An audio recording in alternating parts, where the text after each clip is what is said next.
All right. Good Thursday morning, everyone. This is the All About Nothing podcast kind of daily show. I am Barrett Gruber, host of the All About Nothing podcast with Zach King. You can follow me across all of social media at Barrett Gruber. This is Bill Kimler, host of Black, White, and Blue in the South with Dr. Jameel Brooks. You can follow him across all of social media at Political Bill SC. Good morning, Bill.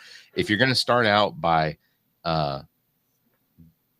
tormenting me over my spelling of Dr. Jameel's name in the notes section of our latest podcast, I'm just going to let you go ahead and do it.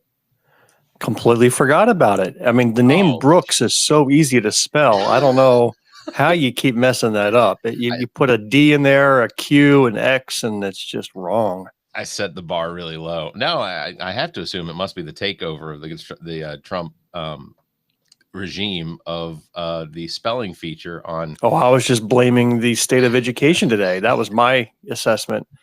My state of education generationally is the same as yours. Oh, is it? Is it now? How are you this morning? I'm doing good. Not grumpy today because I'm back to having my regular coffee with creamer. I don't have any blood work needing to be drawn. I don't have to fast. Life is good. How are our labs? Did we pass with flying? The labs are fine. I got some results back already, uploaded to my, the little online medical portal they set up. Yeah. And I'm looking at the numbers and they're all green except one number, which is like so far off the charts. I think I'm close to death. So I have no idea how to interpret that, but every other number is great. I don't know how that's possible.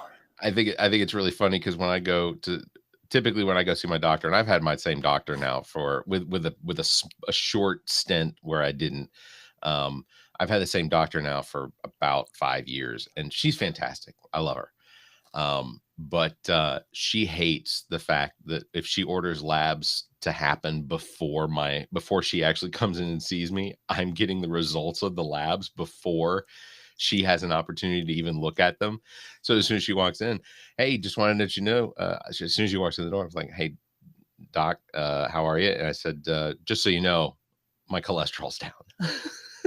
She's like, I haven't even had a chance to look. I hate that thing every single time. It's a different world today for me. I know the Eagles are 2-0. Life is great. I'm glad you brought that up. What a way to start the episode. The Falcons are 1-1. Beating Minnesota. I think that was a big at Minnesota. I think that was impressive. That was impressive. I don't even know who the Falcons QB is. Who is it? Michael Penix Jr. He is. I don't know who that is. He has started 6 games now, and ultimately, I think he doesn't have the legs of Michael Vick, but he definitely has the arm of Michael Vick. He definitely has the accuracy of Matt Ryan. So I think he's going to be a good quarterback for us. And, he's got Kirk Cousins sitting on the side as a veteran quarterback to sort of navigate the troubled waters that the Falcons will face, because the Falcons don't have an easy schedule, but it certainly isn't the schedule that the Philadelphia Eagles have. That's for sure. Good God. I mean, your team is it's 1 week after another of just the worst, the best of what the NFL can throw the Eagles. And having had the Super Bowl 49 2.0 the other night, it was entertaining to watch. Yeah. Well, it's exciting when you have a young quarterback that you don't know much about, but he's showing promise. It's the nice little honeymoon period where you actually have this thing called hope. Remember hope? Remember what that felt like when we used to feel hope in this world? I do, in all honesty, still I'm feeling that hope dwindle a little more and more every day.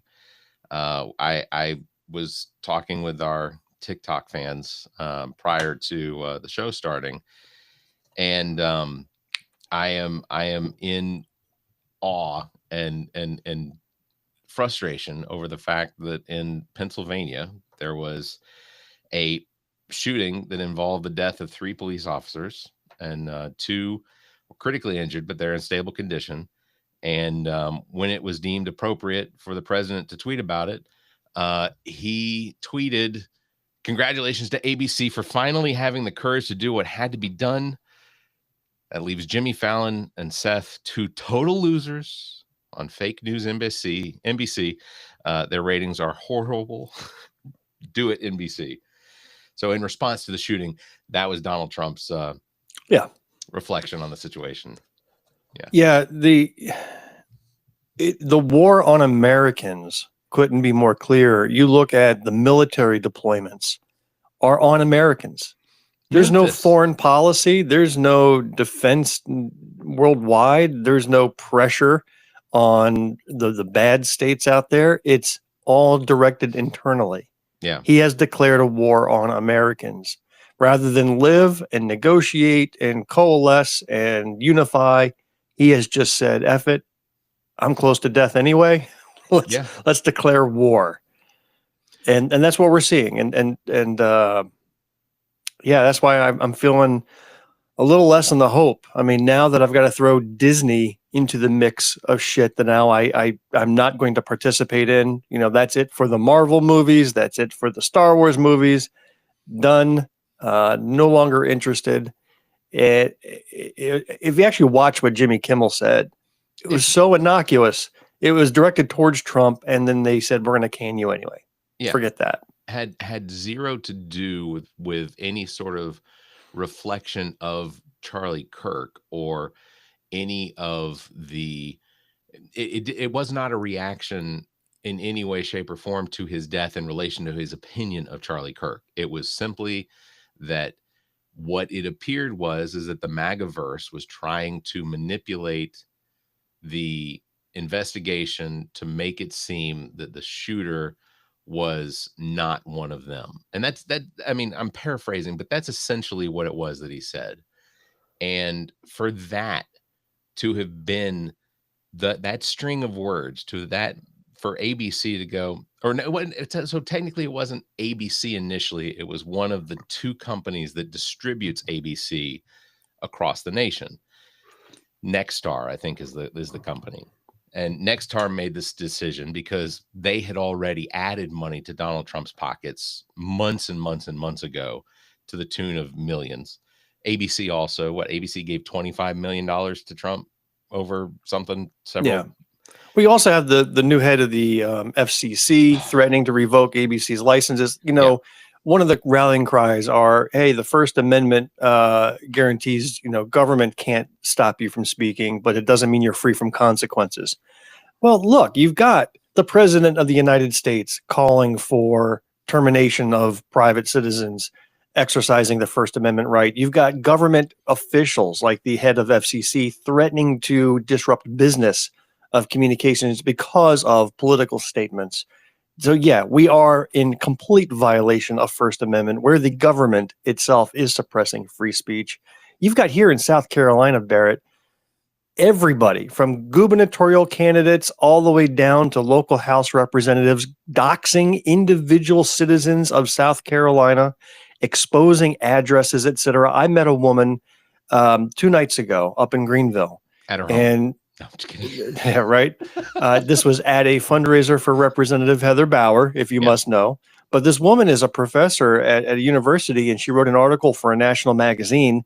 Next thing you know, her House representative published her address, published what she did for a living, and said she must be fired immediately. That cause has been taken up by a couple of gubernatorial candidates like Pamela Everett and Ralph Norman have called the university, the college, to have her terminated.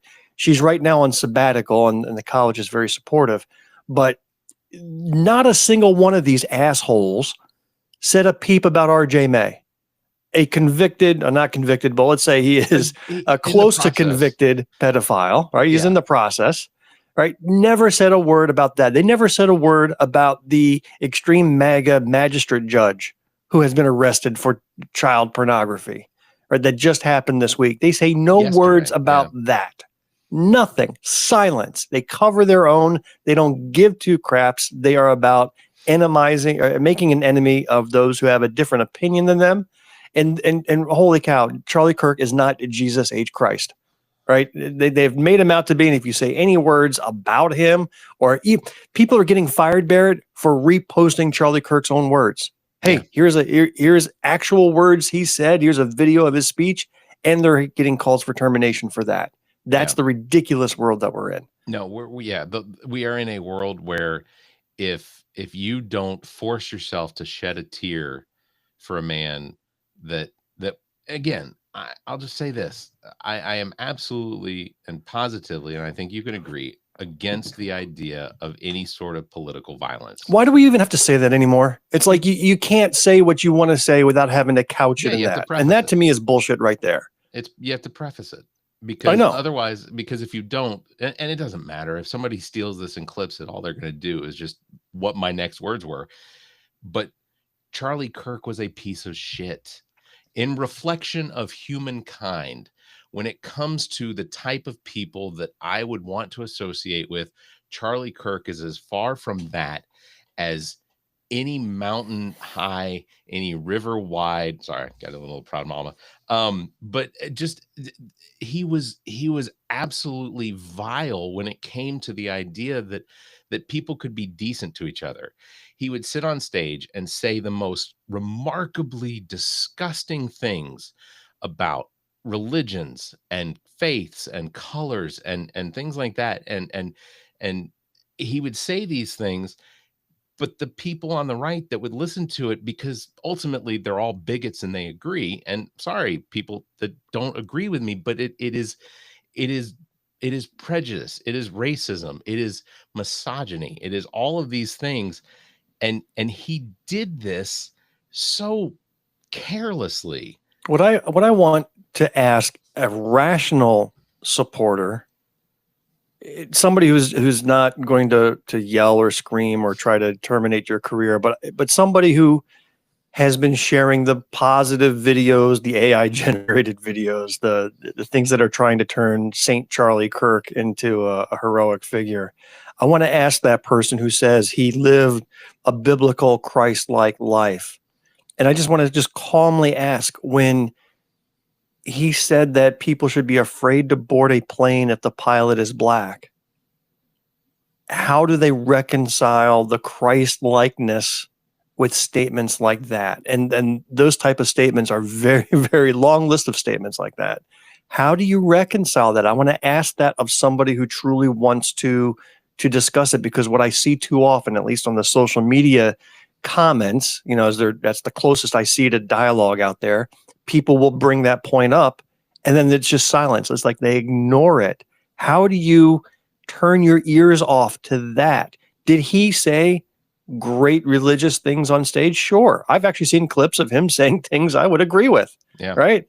Yeah. Be good to your family. Be kind, be spiritual. He does say good things, but then when you say some of those other things as well, and don't apologize and don't seek forgiveness or try to, improve yourself, when you don't do that, then how do you reconcile those two things? And to me, that is what Christian nationalism is.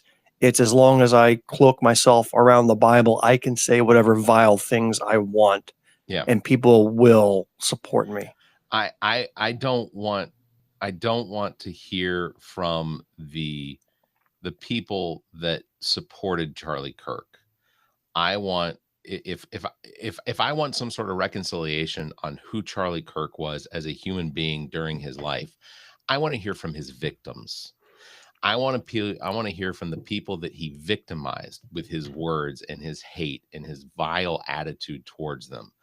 If those people themselves can find some way of reconciling the shithead he was in life, then fine. I'll just write it off. And ultimately, I'm going to be completely honest with you. I don't give a fuck. I don't think about Charlie Kirk. I would see the videos posted where he would be sitting in front of college students trying to win over their hearts by debating them. But it wasn't a debate. He'd ask them a question, or they'd ask him a question, and he'd ask them a question in response. And then they would try and regroup and adjust their question to get a response out of him. And he'd throw out some biblical verse. He would jump back and forth between the first and the New and Old Testaments to basically prove his point over how it was that he felt and why he could express his hate and disgust for anyone non-white or non-male or whatever. But ultimately, in the end, The people that he victimized, if those people can forgive him, then great, fine. But you're not going to convince me of anything other than he was just an asshole with a microphone. And not even to distract away from the fact that this man over the course of the last 8 years made $90 million spouting what he was told to spout. I'm not saying that he was just a ventriloquist doll, just with his mouth being moved by money, but let's pretend that he was. He said everything that Heritage Foundation wanted him to say. He said everything that Trump wanted him to say, except for 2 days before his death, he was telling Trump it's time to release the Epstein files. And I wouldn't worry about any of that because obviously Kash Patel is all over it. If you saw him in that hearing yesterday, you could see that this is a man who is fully capable of rising to the occasion. He's got the answers to everything in front of him. This man is all over the Epstein list. I'm okay. We don't even need to discuss it further. Let's just one thing, because this I think ultimately there's one thing that we should probably absolutely bring attention to. I'm not hearing any audio.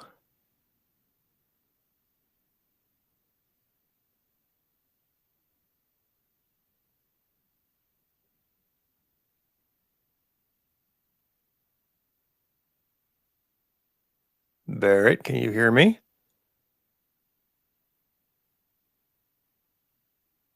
Huh. Okay.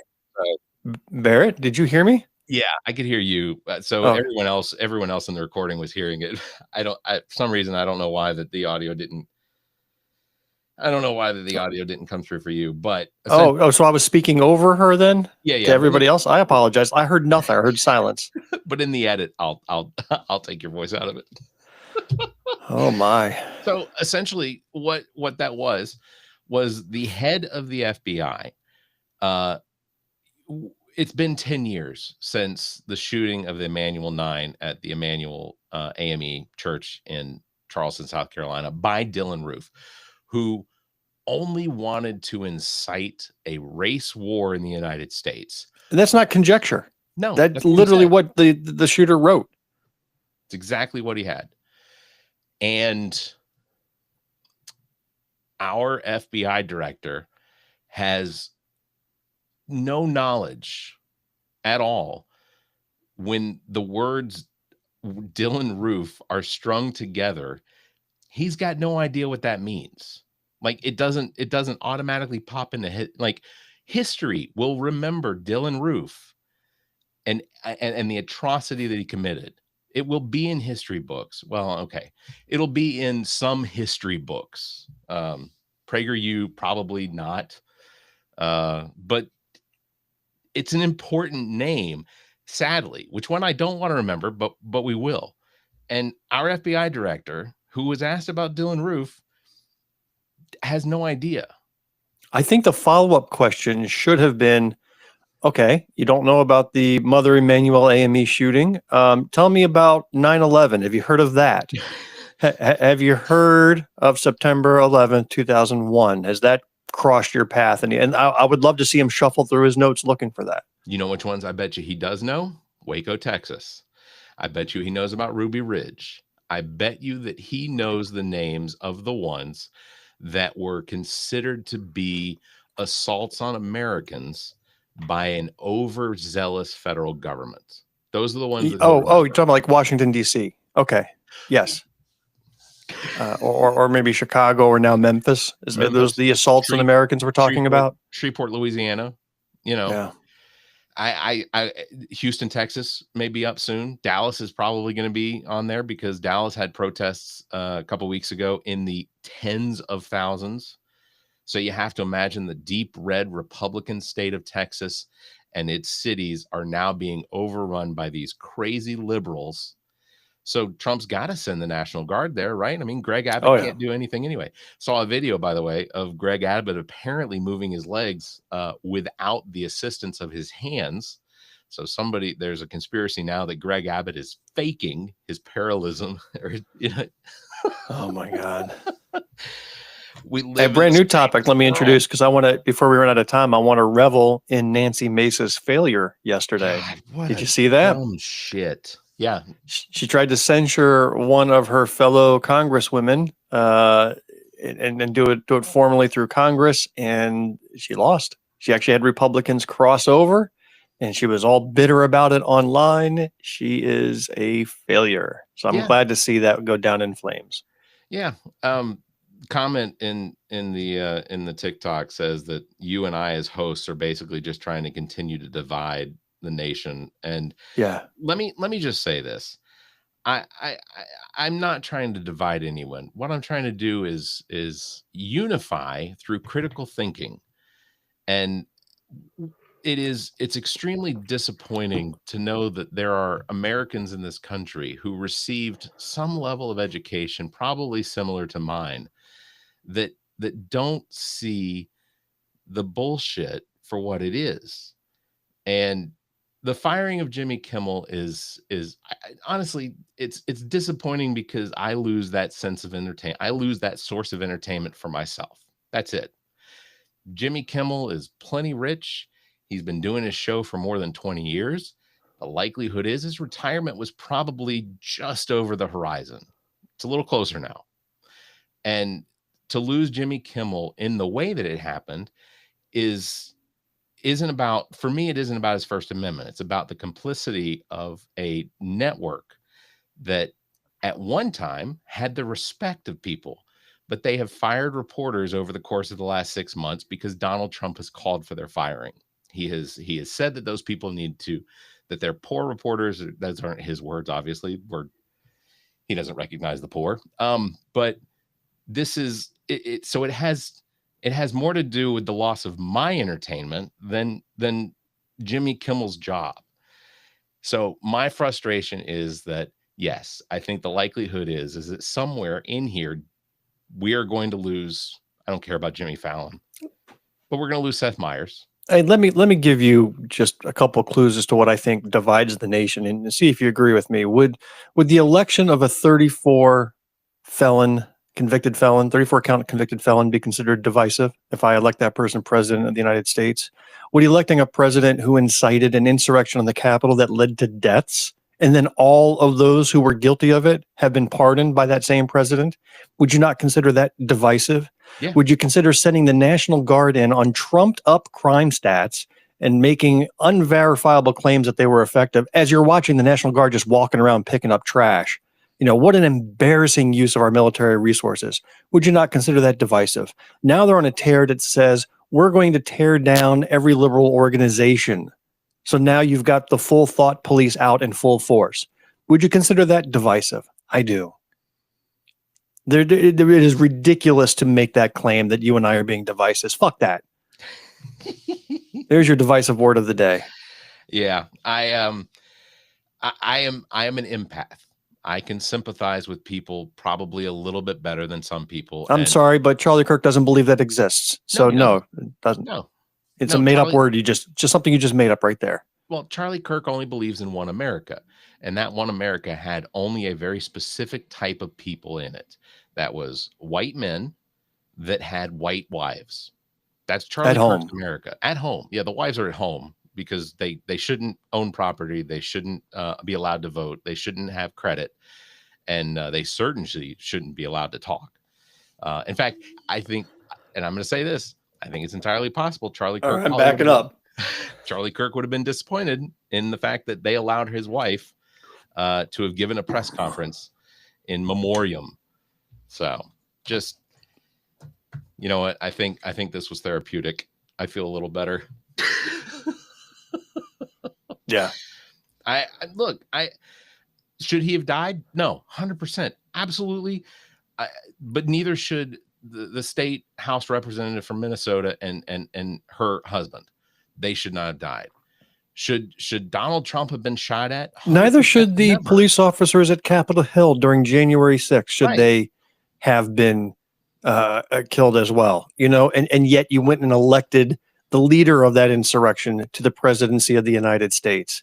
That makes no sense. There is no amount of verbiage you can throw that way. We've got it on video of him dancing as they're rioting on this Capitol steps. Yeah. Forget it. I had it with these people. Had it.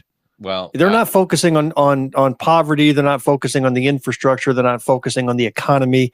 Farms are closing nationwide. We're in the worst state that we've ever been in. And this is what they're focusing on instead. Well, forget it. Grocery prices continue to rise. I read something called beef ceiling the other day because they're worried about how high beef prices will go. They're saying, what is the beef ceiling? I never heard that freaking phrase beef ceiling before in the Biden administration. Yeah. Now we got to talk about beef ceilings. Yeah. Come on. Well, just, gas prices are they're whatever. They're not controlled by the president, has nothing to do when you've got your electricity bill that's going up at double the rate of inflation. Yeah. And enjoy the pennies of savings you had in your gas. Yeah. Because you're getting raped in the other end with your electricity at home. That's far more than whatever you saved on gas. Cost of healthcare is going to continue to go up, which we fall victim to every single year. I don't, what was it? Was it just a month or two ago where the president said that the price of medications was going to go down 1,000, 1,500%, 700%, 600%. I got to be honest, I haven't seen it. He said it was going to happen within 2 weeks. The war in Ukraine is still going on. The war in Israel is technically still going on. Like, these are all promises that he made that ultimately, for critical thinking Republicans that supported Donald Trump, should be looking at and going, holy shit, he promised a lot of crap that he hasn't delivered on. And I still don't understand how people can't cross that line and see that. But you do see it reflected in the polls. No, he promised racism and hatred and violence, and he has delivered in spades. You know what? You're absolutely correct. As long as you can be comfortable in your own bigotry and your own misogyny and your own victimization of children and things like that, as long as they can be supportive of that, Donald Trump will always be their hero because that's who he is. I think we ought to probably wrap it up for the day. Yeah, sure. I'm surprised we're still on. I think I've riled you up. I think we've. I started in a good mood, Barrett. I told you at the beginning I was in a good mood. I'll just say this. One person. Read me more TikTok comments. That'll keep me in a good mood. Here's the last one I'll read. Someone did ask about the 3 cops killed in Philadelphia. Oh, it's atrocious. Awful. It is. As far as I know, based on the information I have, the shooter or the person that shot those police officers did shoot themselves. So 4 people dead in this one. 2 police officers in the hospital. And just so everybody remembers, Donald Trump's Truth Social post in reflection of that was to show glee about Jimmy Kimmel being fired from ABC. Mm-hmm. That was his message to America. That's leadership. There's leadership for you. That unites the nation right there. Well done. It's going to wrap it up for today. Big thanks for tuning in. Don't forget, you can follow me at Barrett Gruber and Bill at Political Bill SC. You can catch us live every Tuesday and Thursday at 5:30 a.m. Eastern right here on the social medias. Until next time, you all stay safe, be kind, and for God's sake, please keep your hands to yourself.